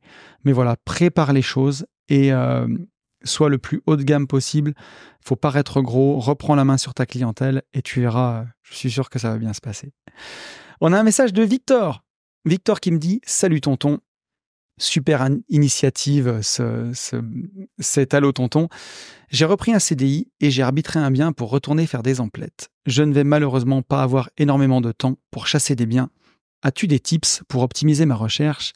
La bise, Victor. » Alors, mon petit Victor, j'ai pas de solution miracle, encore une fois, mais j'ai quand même des pistes pour t'aider. Si tu veux continuer à investir et que tu es coincé au boulot, tu peux te trouver un associé qui est motivé mais qui n'est plus finançable. Soit il est motivé mais il est fauché, soit il est plus finançable parce qu'il a atteint sa capacité d'endettement partout et il va peut-être chercher un associé qui, lui, a moins de temps mais a plus d'argent. J'ai l'impression d'enfoncer des portes ouvertes quand je dis ça, mais c'est vraiment important. Pour moi, là, dans l'idéal, tu peux te trouver un associé qui a du temps, qui a des compétences, mais qui n'a pas d'argent. Et soit il peut te le faire en apport d'affaires, soit tu peux t'associer avec lui. Et typiquement, je pense que tu peux trouver des gens comme ça sur le Discord du groupe privé, du Patreon des Gentlemen Investisseurs. Je vous rappelle le podcast privé des Gentlemen Investisseurs où on publie 2 podcasts en plus chaque mois pour les auditeurs du podcast privé avec un maximum de valeur et où on fait un live, soit Yann, soit moi, un live tous les 2 mois chacun. Donc vous avez un live par mois où on répond à vos questions. Et moi, en ce moment, je m'éclate parce que j'ai fait pour la première fois un live arbitrage de patrimoine, un peu comme le fait Mounir de Fainari sur YouTube. Moi, je le fais sur le podcast privé des Gentlemen Investisseurs en direct sur Zoom. Vous pouvez vous connecter, prendre la main, discuter avec moi. et je fais votre analyse de patrimoine. La dernière visio a cartonné et je me suis éclaté, moi. C'était trop bien. J'aurais pu le faire 3 heures, mais j'ai fait 1 heure et demie parce qu'à la fin, mine de rien, j'étais claqué, mais c'était super intéressant. Donc, voilà. Mais tout ça pour vous dire qu'il y a le groupe privé Patreon des Gentlemen Investisseurs et sur le Patreon, vous avez accès au Discord et sur le Discord, il y a toute la communauté DGI et je pense que ça peut être un bon endroit pour vous trouver un associé dans vos valeurs. Pour moi, la fausse bonne idée, c'est le chasseur de biens immobiliers. Parce que le chasseur de biens va toujours te minimiser les travaux. Je l'ai vu plusieurs fois pour te faire passer une bonne affaire pour une mauvaise. Tu vas toujours être à la cambrousse pour te présenter des rentas soi-disant à 8 ou 9% une fois que les travaux sont faits. Mais finalement, tu te retrouves avec un bien qui est complètement décorrélé du marché où toi, entre le bien et les travaux, tu arrives à 2 000 € du mètre carré et dans la commune, ça vaut 1 200. Donc, il faut faire super, super attention. Moi, ce que je te dirais, mon meilleur conseil, ce serait de développer ton réseau d'agents IMO en off-market. Et pour ça, il faut que tu plantes des graines et il faut faire le maximum de visites et le maximum de contacts en un minimum de temps, très rapidement, et ensuite surfer ta vague. Typiquement, ce que je te dirais, c'est à la rigueur, prendre une semaine de vacances. Là, alors pas en été, hein. Prends une semaine de vacances quand tout le monde a repris le boulot, bien sûr. Et là, tu t'organises que des visites. Une semaine, tu visites 5 fois par jour. Même des trucs qui te plaisent pas forcément, même des trucs qui correspondent pas forcément à ce que tu veux. Tu visites pour faire du contact, pour être hyper professionnel, pour paraître hyper professionnel auprès de plein d'agents IMO. Tu as une carte avec toi, tu as pas une adresse en Gmail, tu as une adresse en le nom de ta société.com, par exemple. Tu vois, ça vaut rien du tout de faire ça aujourd'hui. Encore une fois, comme je le répondais à Denise tout à l'heure, paraître gros. Que ton interlocuteur ait l'impression qu'il a affaire à un magnat de l'immobilier, tu vois. Ça, c'est vraiment très important. Et pour qu'il pense à toi. Et moi, c'est ce que je ferais. Comme, tu vois, si tu voulais pousser un énorme rocher pour les strongman, c'est au tout départ qu'il faut mettre énormément de force pour vaincre l'inertie et après, il roule tout seul. Mais moi, c'est ce que je ferais. Je prendrais une semaine. Pour vaincre cette inertie, je ferai le maximum de visites pour me faire connaître d'un maximum d'agents IMO. Je me fais des fiches pour avoir le nom du contact, pour bien m'en rappeler, avec son numéro de téléphone, son agence, pour que si la personne me rappelle tout de suite, en quelques clics, je dise « Ah oui, bien sûr, je me rappelle de... Bien sûr, Martin, je me rappelle de vous. Merci de me rappeler. Ça se passe bien chez Guy Hockey. Vous avez rentré des biens ?» pour que tout de suite, tu te rappelles de la personne. Et ensuite, tu surfes la vague. Ensuite, tu reprends ton boulot. Et de l'effort que tu as fait pendant une semaine, tu vas en découler des contacts qui vont ruisseler sur toi pendant peut-être 2 mois, 3 mois, jusqu'à ce que tu doives reprendre une semaine de vacances, rebombarder comme un fou pour recréer cet effet-là. Mais vois ça comme du surf. C'est vraiment, tu vas au loin, tu chopes la plus grosse vague, tu montes dessus. Donc ça, c'est ta semaine de vacances. Et ensuite, tu la rides sur ce qui te reste. Donc, beaucoup d'efforts tout de suite pour peu d'efforts, beaucoup d'effets par la suite. Et moi, c'est vraiment ce que j'ai fait avec AB Invest. C'est pour ça que je te conseille ça. Quand on a lancé AB Invest avec Ben, on l'a lancé le 2 février, officiellement. Et on a attaqué de travailler dessus au 15 janvier. On a pris 15 jours pour se reposer. Et au 15 janvier, on a démarré. Et que je te dise pas de bêtises, mais genre au 10 avril, on avait nos 3 premiers lotissements. Parce qu'on a tellement visité entre le 15 janvier et la fin mars, pendant 1 mois et demi, on visitait tous les jours, entre 2 et 3 fois par jour. Et donc, on s'est fait un réseau d'agents IMO en très très peu de temps, mais parce qu'on a vraiment mis les moyens. Donc moi, c'est ce que je ferais. Plutôt que de prendre par exemple tous tes vendredis sur plusieurs semaines, je prendrais une semaine et je la consacrerais qu'à ça. Je bombarderais à mort pour créer du contact. Et laisser derrière moi une image extrêmement professionnelle, quitte à faire un CV d'investisseur en montrant toutes tes réalisations, tout ce que tu as fait. Un petit papier que tu imprimes sur 2 pages, tu vois, une feuille A4 recto verso à la limite, qui présente ce que tu fais. Sur Canva, un truc vraiment propre, paraître gros, tu vois. Quitte même à faire imprimer une plaquette en papier glacé, mais que la personne en face de toi se dise, si je mise sur Victor, je vais faire une vente. Parce qu'un agent IMO, qu'est-ce qu'il veut, lui? C'est toucher sa com. Donc, il va en parler aux gens avec qui il a le plus de chances de convertir. Donc, voilà comment je ferai. J'espère que j'ai répondu à ta question, mon petit Victor. On a une question de Anthony. Anthony qui me dit « J'ai un PEA et j'achetais régulièrement pour 300 ou 400 € d'un ETF Monde, le Amundi, le El Famoso CW8. Puis j'ai revu à la baisse mon DCA et je n'ai mis que 100 € par mois, mais j'ai dû changer d'ETF Monde car l'autre ticket d'entrée était à l'époque entre 300 et 400 €. Donc je mets sur l'autre ETF d'Amundi qui est distribuant. Question. Est-il mieux de mettre chaque mois 100 € sur ce dernier ETF ou mettre 400 € tous les mois sur le premier ETF? Pour info, j'ai 4 710 € sur le premier et 800 € sur le second. Et oui, c'est pas beaucoup dans les deux cas. Alors, ce que je vais te répondre, Anthony, c'est que déjà, il n'y a pas de petit DCA. Je veux vraiment te décomplexer là-dessus. Même un DCA de 50 balles, même aujourd'hui sur Trade Republic, on peut acheter des fractions d'actions. Alors, ils n'ont pas de PEA, c'est pas ce que je te conseillerais. Mais même un DCA à 30 balles, c'est mieux que rien. Parce que pendant tout ce temps, tu es en train de comprendre comment la bourse fonctionne. Tu es en train de te familiariser avec la bourse et tu es en train de comprendre comment fonctionne ce mécanisme. Et le jour où tu pourras rajouter un zéro derrière tout ça, tu vois, où tu pourras mettre 500, 1000, 1500, 2000, 5000 € en bourse tous les mois, tu auras confiance dans le processus parce que tu l'auras fait. Donc c'est ça qui est important. Ensuite, pour répondre à ta question de façon plus pragmatique, il faut surtout que tu regardes tes frais de courtage. Si tes frais ils sont au pourcentage, que tu mettes 100 ou 400 € ou 1000 €, c'est pas gênant, c'est pas très grave. Si par contre tes frais ils sont forfaitaires jusqu'à 500 €, typiquement sur Fortuneo, c'était le cas à une époque. Tout ordre passé en dessous de 500 €, c'était 2 €. Et au-dessus de 500 €, c'était au pourcentage. Donc, quand tu avais quelque chose comme ça, tu savais qu'il fallait mettre minimum 500 €. Parce que sinon, en dessous, tu payais trop de frais par rapport au pourcentage. Donc, je ne sais pas sur quel broker tu investis, si tu es sur Fortuneo, sur Boursorama ou sur Bourse Direct, je ne sais pas. Mais suivant le broker où tu es, je te conseille vraiment de regarder quels sont les frais. Et là, tu auras ta réponse. Si tu vois que les frais sont fixes jusqu'à 500 € et qu'après, ils sont au pourcentage, moi, je te conseille d'attendre et de mettre 500 € d'un coup. Parce que sinon, tu vas payer beaucoup trop de frais. Donc voilà. Mais encore une fois, dites-vous une chose, c'est que ce qui compte le plus, c'est de faire ce DCA. Alors, je reviens sur le terme DCA pour les gens qui ne sauraient pas ce que ça veut dire. DCA, ça veut dire Dollar Cost Averaging. C'est de lisser son coût moyen en rentrant, peu importe le cours de bourse, tous les mois, à la même date. Vous mettez la même somme.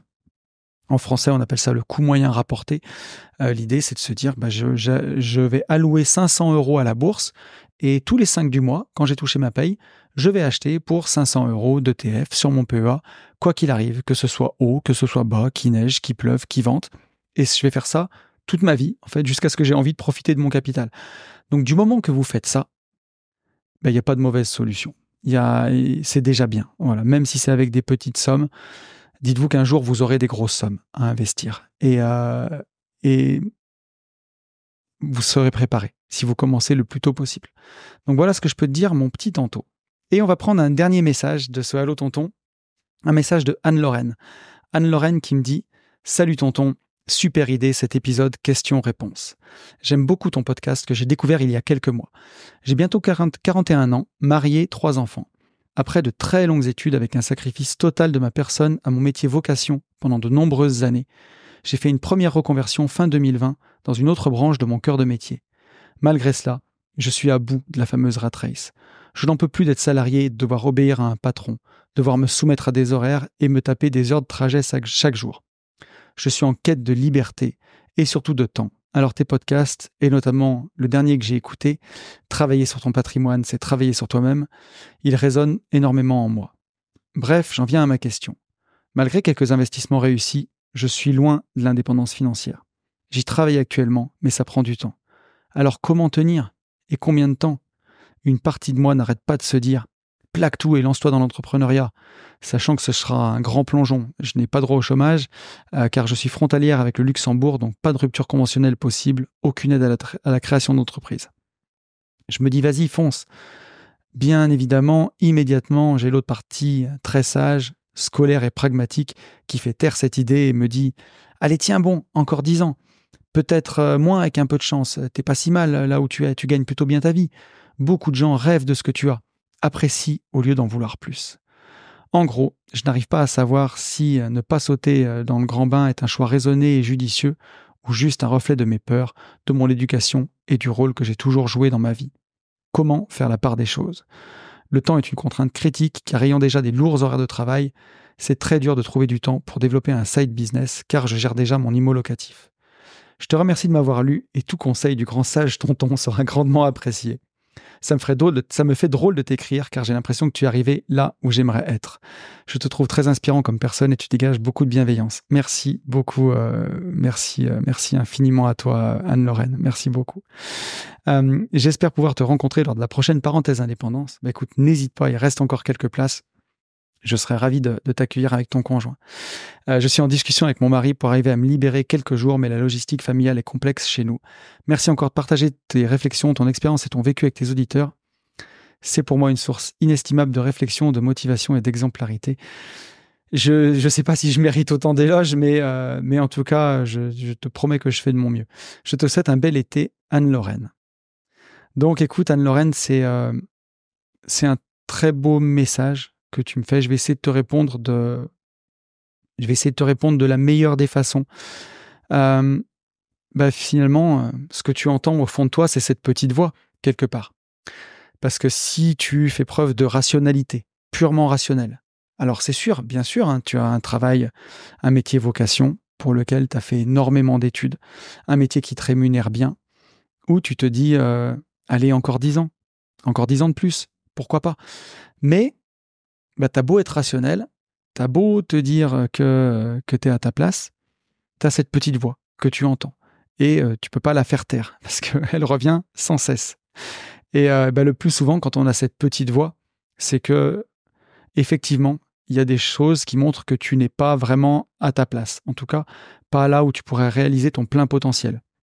Peut-être que tu l'étais à un moment, peut-être que ça a fait son temps.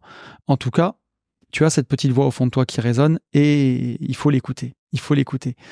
Parce que quand tu seras à ma place, quand tu feras ce que je fais en ce moment, tu me dis que mon parcours il t'inspire et que tu as l'impression que je suis à la place où tu auras envie d'être, à ma place, moi je l'entends plus, cette petite voix.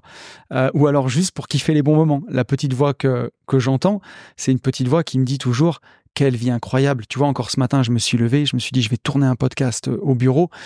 Je me suis dit, quelle chance, quel bonheur de pouvoir faire ça, quelle vie incroyable de pouvoir faire ces choses-là. Je l'ai pour kiffer les bons moments. Je l'ai toujours, cette petite voix, mais elle me dit plus jamais que je suis pas à ma place. Ou alors, quand elle me le dit aujourd'hui, c'est que je vais choper la boule au ventre, tu vois, mais grâce à la PNL, tout de suite, je fais arrêt sur image. Ok, je ressens quelque chose de pas agréable. Qu'est-ce qui se passe? Quelle est ma perception des choses? Est-ce que j'ai la bonne perception? Est-ce que je me trompe de perception? Et tout de suite, je la traite. Mais si tu as cette petite voix-là qui est lancinante, qui revient, c'est que ça fait un petit moment que tu l'écoutes pas, cette petite voix. Et chez certaines personnes, elle finit par se taire parce que c'est facile de se mentir à soi-même. On peut se mentir à soi-même. Mais pour certaines personnes, c'est plus dur. C'est dur de se mentir à soi-même. Et il y a tellement de gens qui font taire cette petite voix, qui l'écoutent pas et qui la mettent sous le tapis. Et au bout d'un moment, parfois, ils le font tellement bien qu'elle se tait et ils sont plus heureux, mais ils savent même plus pourquoi. Ils n'arrivent même pas à le retrouver. Et tu vois, toi, t'en es encore à ce stade où t'essayes de te mentir à toi-même en te disant, allez, à te convaincre. Mais cette petite voix, elle est encore là. Donc, la meilleure chose que tu as à faire, c'est de l'accepter, que tu as cette petite voix, et de l'écouter. Parce que là, en essayant d'être rationnel, tu es en train de nier ce qui se passe en toi. Non, là, c'est vraiment te dire, ok, je l'écoute. Ça y est, je me pose, je l'écoute. Je suis pas à l'aise. J'ai ça qui me plaît pas, j'ai ça qui me plaît pas. J'en ai marre des trajets. J'en ai marre de pas voir ma famille. J'arrive peut-être au bout de ce que j'ai entrepris. Et l'accepter, dire, ok, je ressens ça. Voilà, je le ressens ça. Tu as déjà gagné quand on est là. Et ensuite, tu peux continuer de bâtir. Et là, quand tu te dis, j'attends 10 ans, est-ce que tu te rends compte, 10 ans comme c'est long à faire quelque chose que t'aimes pas? Et finalement, c'est comme ça qu'on sacrifie sa vie entière. Donc, il faut y faire attention. Il faut y faire attention. Donc, effectivement, tu vois bien qu'il y a un problème et tu te dis, en fait, quand j'aurai atteint mon indépendance financière, quand je serai libre, à ce moment-là, je pourrais m'occuper de cette petite voix qui parle et faire complètement autre chose. Mais voilà, 10 ans, c'est long. Et s'il te faut encore 10 ans pour atteindre ton indépendance financière, tu risques de gâcher pas mal de temps. Et je te rejoins sur ce fait-là, que atteindre son indépendance financière, c'est souvent long Et je vais même te dire quelque chose, hein, spoiler alerte, ça va pas régler tous les problèmes de ta vie. Et ça réglera pas le problème de cette petite voix et de sens que tu veux donner à ta vie. Finalement, c'est deux choses qui sont en fait différentes. On a toujours l'impression de se dire, quand j'aurai atteint mon indépendance financière, je quitterai mon job et je serai enfin heureux. Mais malheureusement, c'est pas comme ça que ça marche, parce que je vais te dire que pour mon cas, une fois mon indépendance financière atteinte, après avoir sacrifié quasiment 12 ans de ma vie pour une entreprise où j'ai été quand même plus malheureux qu'heureux, tu vois. J'ai peut-être traversé mon plus gros passage à vide, le plus gros passage à vide de ma vie, et une de mes plus grosses déceptions, où je me suis dit finalement, tout ça pour ça, quoi.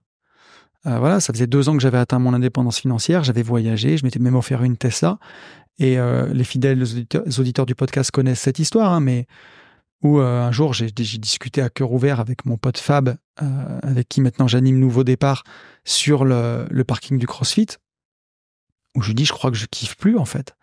J'ai atteint mon but ultime, mais c'est quoi le sens de ma vie maintenant? Je suis indépendant financièrement, ok. Qu'est-ce que je fais? Comment je donne du sens à ma vie? Et j'ai vraiment eu ce sentiment, quoi, de ma plus grosse déception. J'en ai rêvé toute ma vie de cette indépendance, et quand je l'atteins, tout ça pour ça, quoi. Et quand je dis au début du podcast que si on n'est pas libre dans sa tête, on peut pas être libre tout court. Être libre dans ses poches, c'est bien, mais ce qu'il faut, c'est être libre dans sa tête. Je le dis pas pour rien, c'est terriblement vrai, c'est hyper important. Et moi, ce que j'avais besoin par-dessus tout, déjà quand j'étais dans ma boîte de travaux publics, déjà quand j'étais malheureux, c'était de sens. Bien sûr que l'indépendance financière, je vais pas te mentir, c'est incroyable d'avoir de l'argent, hein. C'est magnifique, hein. Ça permet de payer des voyages partout, ça permet de jamais se soucier de rien. Tu reçois une facture d'EDF qui a doublé, tu reçois une facture d'avocat que tu n'avais pas prévue, tu reçois une facture de n'importe quoi, tu peux payer. Ça t'enlève énormément de soucis du quotidien, donc je te dis pas que c'est pas bien. Par contre, ce que je te dis, c'est que ça résout pas cette question du sens dans la vie. Et finalement, en faisant mon accompagnement PNL, ma vie a pas fondamentalement changé, tu vois. J'ai pas changé de conjoint, j'ai pas parti déménager à l'autre bout du monde. Non, je suis resté avec ma chérie. J'ai continué à aller au CrossFit comme je le faisais tous les matins. Mais tout a repris de la saveur, en fait, parce que j'ai changé ma perception des choses et j'ai retrouvé de la saveur, de l'admiration pour moi, de la fierté pour mon parcours, pour tout ce que j'avais fait. Et j'ai retrouvé du sens, en fait. J'ai retrouvé une légitimité. En fait, j'ai pu regarder mon parcours et voir à quel point j'avais fait des choses qui étaient extraordinaires, finalement, d'atteindre mon indépendance financière. Ça m'a donné de la légitimité et ça m'a donné l'envie de transmettre ça, en fait, dans ma vie. Et finalement, je l'ai fait dans mes podcasts, dans mes émissions, dans mes vlogs, dans mes 3 podcasts aujourd'hui. Je le fais avec le temps passé en famille. Je le fais dans mon activité de marchand de biens, où je trouve du sens. Je le fais dans les voyages que je fais tout seul ou en famille ou avec mes enfants. Et finalement, la vraie réalisation, elle était là. Et l'indépendance financière, bien sûr qu'elle rajoute du beurre dans les épinards. Mais est-ce que c'est vraiment le vrai combat finalement, et le seul? Parce que tout ça, je pense que j'aurais pu le trouver plus vite sans avoir atteint mon indépendance. Et j'aurais très bien pu partager mon parcours dans des podcasts à l'époque où j'avais ma boîte de TP. Si j'avais réussi à me libérer dans la tête, j'aurais pas partagé que j'avais atteint l'indépendance financière, mais j'aurais peut-être partagé la construction de cette indépendance, la construction de mon patrimoine. J'aurais pu démarrer plus tôt et j'aurais pu donner déjà du sens dans la transmission, dans ce que je fais aujourd'hui et avant. Et en fait, ce que je t'invite à faire, c'est à faire le plus vite possible ce qui brûle au fond de toi et ce qui te fait envie. Et si ce que tu as envie, c'est de te lancer dans l'entrepreneuriat, je t'invite vraiment à le faire le plus vite possible. Parce que on n'est pas vieux à 41 ans. J'en ai bientôt 43 à la fin de l'année. Mais on va dire 42. J'aime pas me vieillir. J'ai 42 ans, donc on a quasiment le même âge. On n'est pas vieux, hein, mais on n'a pas 20 ans non plus. Donc le temps passe. Il faut aller le plus vite possible. Alors, quand tu me demandes comment tenir, si tu as un plan pour la suite, pour tenir dans ta rat race, la solution pour tenir, c'est de se dire que ça fait partie du plan. Moi, quand j'ai atteint mon indépendance financière, vraiment clairement en 2016, où j'avais 4 000 € de revenus passifs, ce qui m'a fait tenir les 2 années de plus, c'est que je savais que je prendrais mon indépendance 2 ans après. Je le savais, c'était écrit. Et là, je me disais, je renforce juste les trucs et je pars proprement vis-à-vis de ma famille et vis-à-vis de mes associés. Donc, les choses avaient du sens. Et finalement, les 2 dernières années, je les ai fait sur une jambe. Ça a été les plus faciles. Parce que je savais que ça faisait partie du plan.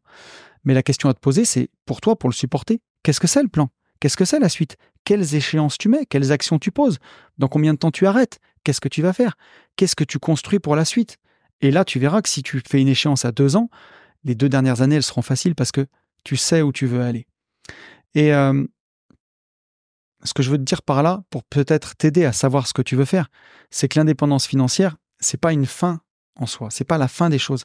C'est pour moi plutôt le début de tout finalement, parce que ça te permet de faire tout ce que tu veux. Et on dit souvent que si tu veux savoir ce que tu aimerais faire de ta vie, ce qui brûle au fond de toi, il faut te poser la question suivante. Si j'étais multimillionnaire, que je pouvais me payer absolument tout ce que je voulais, et que j'avais absolument fait tout ce qu'il y a dans ma bucket list. J'ai mangé une paella en haut du Kilimandjaro. Je dis vraiment n'importe quoi. J'ai voyagé dans tous les pays du monde. J'ai habité partout, dans toutes les cultures. J'ai fait du saut à l'élastique au-dessus de je sais pas quel pont. J'ai gravi l'Everest. J'ai fait tout ce que je voulais faire. Bah, qu'est-ce que je fais ensuite? Qu'est-ce que je fais après?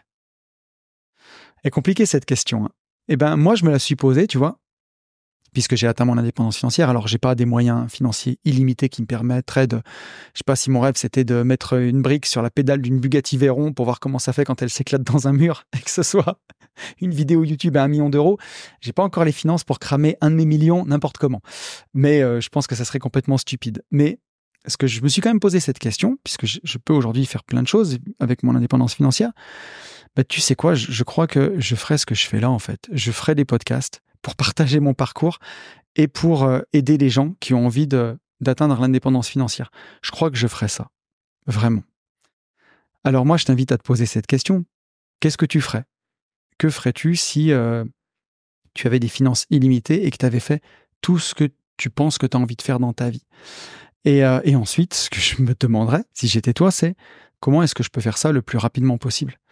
Et voilà, comment je le fais? Et dis-toi que si dans la vie tu fais ce que tu aimes, tu seras toujours rentable. Moi, quand j'ai voulu lancer une vie de liberté, il y a des gens qui m'ont dit ouais, le dev perso c'est saturé, c'est n'importe quoi. Déjà, on peut pas parler de tout. Tu peux pas faire du dev perso et en même temps expliquer la bourse. En France, on est dans des cases, on est des spécialistes. Un mec qui fait du dev perso, il fait du dev perso. Tu verrais David Laroche vendre une formation ETF. Tu verrais Cédric Froment faire une formation de développement personnel. En fait, moi, j'avais envie de faire ça. Donc, je m'en fous. Je parle de ce que j'ai envie. Et si j'ai envie de parler de tout ce qui m'a permis de construire l'indépendance, que ce soit dans mon portefeuille ou dans ma tête, eh ben, je le fais. Et je suis rentable. Une vie de liberté, s'il n'y avait que ce podcast, on enlève les gentlemen, on enlève Nouveau Départ, et surtout on enlève ce qui me rapporte le plus, l'immobilier, la bourse et le marchand de biens, juste avec ce podcast, je pourrais bien vivre. Donc, quand tu fais quelque chose que tu aimes, que tu le fais avec le cœur, avec passion, dis-toi que tu seras toujours rentable. Tu trouveras toujours une façon de monnayer ce que tu fais pour bien vivre et même continuer de construire ton indépendance. Et l'idée, c'est peut-être pas de faire ce que tu présageais de faire au départ, c'est-à-dire serrer les dents 10 ans pour construire ton indépendance et faire ce que tu veux après, mais tout de suite faire ce que tu veux et le mettre au service de ton indépendance. Moi, si j'avais créé une vie de liberté en 2016 au lieu de le faire en 2019 et que j'avais fait chevaucher ça avec mes 2 dernières années de travaux publics, j'aurais 2 années de plus de podcasts, j'aurais 2 années de plus de communauté, j'aurais pu partager tellement de moments difficiles et inspirants pour les gens que j'ai vécu à l'époque parce que des sauts de merde, j'en ai bien bouffé à cette époque-là. Et ça aurait été génial. Et je pense que j'aurais dû le commencer plus tôt. Et ça m'aurait aussi aidé, puisque j'aurais peut-être fait des formations sur ce que j'ai fait, j'aurais peut-être gagné de l'argent qui aurait encore plus renforcé mon indépendance. Donc ça aurait été vraiment bien, je pense. Donc voilà ce que je peux te dire, c'est n'attends pas trop. N'attends pas trop. Et d'ailleurs, si tu veux venir à la parenthèse indépendance, tu verras, il y a toujours l'atelier PNL de Fab qui te permettra de travailler sur le triangle d'équilibre et sur ton tableau des besoins pour savoir de quoi tu as besoin fondamentalement dans la vie. Tout part du tableau des besoins. On a notre formation Vivre enfin libre qui était soldée il y a 15 jours, donc vous avez été nombreux à en profiter, qui permet de remplir ce tableau des besoins pour savoir que si les objectifs qu'on se fixe vont nous permettre de répondre à nos besoins. Parce que c'est comme ça qu'on est pleinement heureux en tout temps et en tout instant, c'est si on répond à nos besoins. Et quand on sait de quoi on a besoin, on évite de se fixer des objectifs qui ne répondront pas à nos besoins. Et on évite de perdre du temps dans la vie. Parce que c'est toujours ça. On a un temps limité, on a envie d'en profiter au maximum. Et justement, pour ta contrainte de temps, je te conseille de déléguer au maximum. Quelle est ta plus-value à faire ta gestion locative? S'il n'y en a pas, alors tu peux déléguer. Je sais que tu n'as pas la rupture conventionnelle, je sais que c'est difficile. Peut-être que dans un premier temps, tu peux juste demander un 80%. Oui, tu gagneras peut-être un peu moins, mais voilà, au moins tu auras du temps pour penser à tout ça. Et peut-être qu'il faut juste arrêter. Et qu'est-ce qui va se passer de grave? Si tu arrêtes, alors prépare les choses, peut-être pendant 1 an pour préparer ton projet, et ensuite si tu arrêtes 1 an et demi ou 2 ans le temps que ça marche, ben, c'est à discuter avec ton mari. Peut-être que vos revenus passifs, peut-être que les revenus de ton mari peuvent servir à couvrir pour le foyer. Et si tu te laisses pas la chance, tu sauras jamais si ça marche ou si ça marche pas ou si c'est fait pour toi. Mais laisse-toi cette opportunité. Et puis si ça fonctionne pas, bah, tu reprendras un taf dans 2 ans et la Terre ne sera pas arrêtée de tourner. Donc voilà. Et la dernière chose que je peux te conseiller, c'est de venir à la parenthèse indépendance. Je te promets que ça va changer ta vie, ça te donnera du recul. C'est peut-être ça dont tu as besoin à prendre. Je te fais pas de l'upsell en direct pendant le podcast. C'est pas trop le genre de la maison, mais quand je suis convaincu de ce qu'on fait, je le ferais pas si j'étais pas convaincu. Quand je suis tellement convaincu de ce qu'on apporte et de ce qu'on permet aux gens de vivre et d'atteindre que bien sûr que j'en fais la promotion. Et là, je te fais la promesse que si tu prends ces 3 jours avec ton mari pour réfléchir sur ta vie et sur ton patrimoine, tu arriveras avec des questions et tu repartiras au bout de 3 jours avec des réponses. Ça, je t'en fais la promesse. Donc voilà, ma petite Anne-Lorraine, j'espère que ma réponse te conviendra, que tu y trouveras des réponses. Et encore une fois, 1000 merci de ta confiance. Et voilà, on arrive à la fin de cet Allo Tonton. On se retrouve dans 15 jours avec un nouvel Allo Tonton où j'ai encore des questions. Je pense que je vous ferai grâce de la rubrique du retour sur le podcast de la semaine dernière puisque j'enregistre ce nouveau Allo Tonton, demain matin. Donc, il n'y aura pas de retour sur le podcast de la dernière quinzaine. En tout cas, j'espère que le podcast vous aura plu. N'hésitez pas quand même à me faire vos retours parce que on les lira dans le podcast de la rentrée. D'ici là, profitez de vos vacances, profitez à fond. Moi, c'est ce que je vais faire. Et quant à moi, à part profiter, je vais vous retrouver ici dans 15 jours. Et d'ici là, je vous souhaite le meilleur. Et vous le savez, je vous souhaite par-dessus tout de vivre libre.